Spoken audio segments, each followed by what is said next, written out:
Hello, I have written a new book. It's an action-adventure novel called Brain Boy, and it's available now. The following is a preview of the first few pages for your audio or visual enjoyment. It tells the story of Matt Price, a teenage telepath who falls into a shadowy world of spies and international intrigue, and it all starts the night of his high school prom.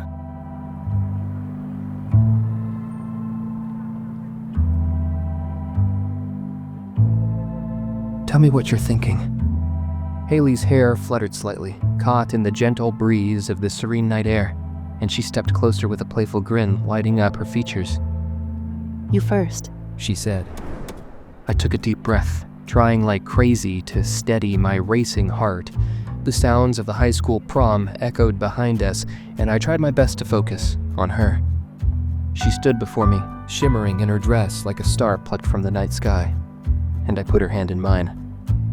I think the last month has been a lot of fun, I managed to say, my words clumsy and inadequate. Ditto, she said with a smile. And I think there's something I could do to make it even better, I ventured, my hand reaching out to touch her cheek. Her skin was soft and warm. She giggled and shifted around on her toes. Are you nervous? Absolutely terrified. Yet, Haley shook her head, sending a strand of hair across her face. No. Are you? Her voice held steady, but I could see the rapid rise and fall of her chest. Absolutely terrified, I said, edging closer to her and brushing the strand of hair back. Don't be, she said, close enough now for me to feel her breath. Her eyes locked with mine, and I saw a whirlwind of emotions within them. Stay calm. Just relax. He's so cute and stares so much, I'll think you're weird. Should I wait for him to say something? Stop staring. Just act normal.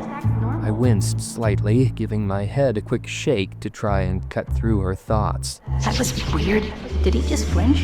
Is he okay? Is he scared? Is it my breath? Ugh, I should have chewed gum in the bathroom. Maybe he's not into this. Should I step back and give him some space? I put my hand on her waist, and she instantly froze. We were inches apart, our lips almost touching. Time seemed to slow down, every second stretching into eternity. I could hear my heart pounding, and I spoke softly. I think I just need to... Words failed me as I leaned in, drawn to her like a magnet.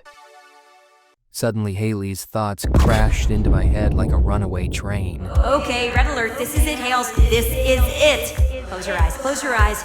Should I open my mouth? Wait, how do I even breathe? Why can't I remember? Close your eyes, stupid. Here we go. I pushed forward through the noise and felt the edge of my bottom lip finally meet hers, only to be violently interrupted by the beam of a flashlight hitting us with the intensity of 1,000 suns. What do you two think you're doing? Instinctively, my hands shot up, a mix of fear and embarrassment coursing through me.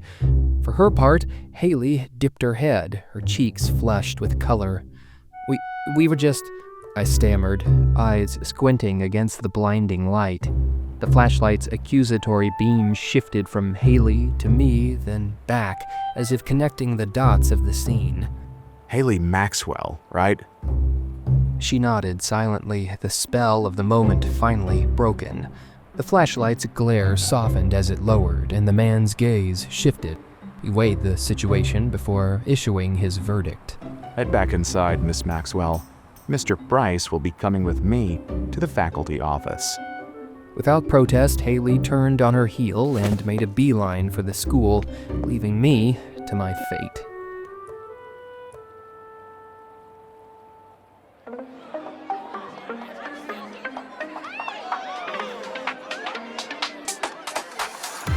As the black-suited chaperone steered me through the cafeteria-turned-dance floor, laughter and cheers punctuated the air. I kept my head down, enduring my unwelcome moment in the spotlight as I made my way through the student body. I called out to my escort over the loud music, "Hey, listen! It was a stupid mistake. I'm sorry. It won't happen again. Come on, don't you think this is a bit..." Unsupervised loitering, inappropriate behavior at a school event. Who knows how far it would have gone if I hadn't shown up, he said, his grip firmly on a black briefcase that he used to navigate the crowd more efficiently. We finally turned the corner into a hallway, and I stumbled, hurrying to match his pace. But it didn't go anywhere, I said. So can't you let it slide? The man shook his head, undeterred. Problem is, if I let it go for you, then every other knucklehead will want to pass, and then I'm the one on the hook. Look, sir. Mr. Allen. Mr. Allen, honestly, of all the things you could catch a couple of kids doing tonight, this seems like it should rank pretty low on the list. More you talk, the deeper you dig, Mr. Price. Quit while you can. Despite the warning, I pressed further. This guy couldn't be serious. I'm just saying the band kids are tucked upstairs with enough weed for a few dozen misdemeanors, and you're down here writing up a quiz bowl student for trying to give his girlfriend a goodnight kiss? Seems kind of silly. Oh, they'll get theirs too, don't you worry. By this point, the loud and pulsating rhythm of the music had been reduced to a mere heartbeat behind us as we approached the faculty offices. Mr. Allen opened a door and stepped inside. I paused at the threshold. Too many people had seen us in the auditorium. There would be questions. If I didn't deal with this fast, there would be trouble. I looked around the dark hall to check for witnesses and then followed him into the room. Mr. Allen flipped on the fluorescent lights of Jefferson High's faculty office and looked around, setting his briefcase down on a nearby table. My heart raced as I shut the door behind me, and I took a deep breath to prepare for the confrontation. Just a quick adjustment, nothing more. "All right, look," I said. "I didn't want to do this, but you're not exactly giving me a choice." Mr. Allen, busy with his briefcase, barely glanced up. Do what, Mr. Price? I stretched out my hand toward him, focusing my will. The air around us seemed to freeze, and my mind became resolute. No hard feelings, but I can't get written up this close to graduation. Mr. Allen turned around to face me, a grin spreading across his face. Why not? Worried someone might call home? I pushed. A rush of wind swirled through the icy room, and I pressed into the chaperone's mind. "You're going to let me go, forget the whole thing." To my utter astonishment, Mr. Allen simply shook his head. No, Mr. Price, I don't think I will. Then something unexpected happened. The sound of rushing wind began to reverberate back, and my mind clouded. Confused, I staggered slightly, thrown off balance. Never had someone push back before? He motioned toward my trembling hand. I'm afraid that won't work on me, so long as I've got this. He tapped his right temple, revealing a bright blue light glowing beneath his skin. His grin widened as my hand shook all the more violently. I felt like my focus was being squeezed, almost as if my mind was struggling to process the man before me. What is this? Who are you? The man straightened his tie. Someone like you? Relax. I just want to talk. I pushed harder, a few papers scattering across the room in response to my effort. "You don't know anything about me," I said. Easy. I know more than you think. His hands were raised, trying to diffuse the tension. I know your name is Matthew Price. I know you're named after your father, who died before you were born. I know that you're different than other kids. Clearly, you know it too, but I'm guessing you don't know why. What makes you say that? Because I didn't, when I was your age. Most of us don't. Us? You're not the only person who can make things happen just by thinking them. Hear things you aren't supposed to hear. There's a whole other world out there, Matt, and I can show it to you. I shook my head. I've got my own life. You sure do. Mr. Allen mused, returning to his briefcase to reorder the papers that had gone awry, including a manila folder with my name on it. Seeing this, I lowered my hand. He took the folder out and flipped through it page by page. You've kept up appearances as best you can, but based on your willingness to wipe the mind of a poor, unsuspecting chaperone such as myself, I'd say your world is hanging by a thread. I shook my head in defiance. I get my diploma next month and I'm good. You can't possibly believe that. You did the right thing by getting your mom help, but they'll figure out who she is in a day or two, and when that happens, graduation's off the table. How do you know all that? Are you reading my mind? We've been watching you, Matt. How long? Since Crestfall. I stepped back, fear and disbelief coursing through me. Get lost. Mr. Allen reached into his jacket pocket. Whatever your plan is for after graduation, you can't do it alone. We have resources that... I threw my hand back into the air, lifting Mr. Allen off his feet. Papers flew around the room. Lights flickered wildly, and the entire office seemed to turn upside down in the chaos. I don't need your help, and I'm done talking. If you ever come near me again, I'll scramble your brain so much that you won't even remember your own name. Got it?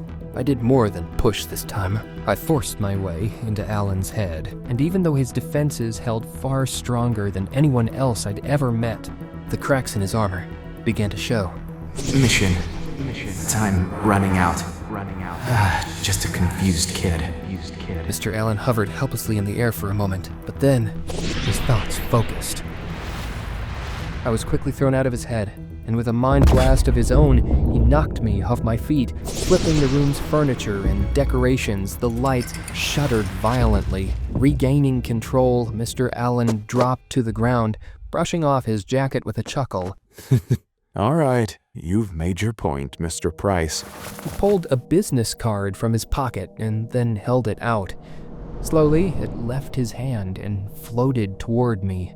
Still, if you decide you could use the help, or when you're ready to know more about who you really are... The business card froze in midair. We'll be waiting. Allen quickly shut his briefcase and left the room. I staggered to my feet and turned to watch him through the office window exit the hall, and caught a glimpse of him wiping a trickle of blood from his nose with a handkerchief. I turned my attention back to the suspended business card, which read, Ralph Allen, Assistant Administrator, the Organization of Active Anthropologists. Without warning, it dropped into my hand, and I looked it up and down, a storm of emotions brewing inside me. My name is Matt Price. I'm a not quite 18-year-old senior from Jefferson High School, and lately, my life has been a bit of a headache. To the outside observer, I may look like an ordinary guy, but underneath the surface, things are a lot more complicated. I've got these abilities, powers, that I thought made me unique. It turns out I'm not as one-of-a-kind as I believed. Brain Boy is available now. You can follow the links in the description or pinned comment to pick up your copy today.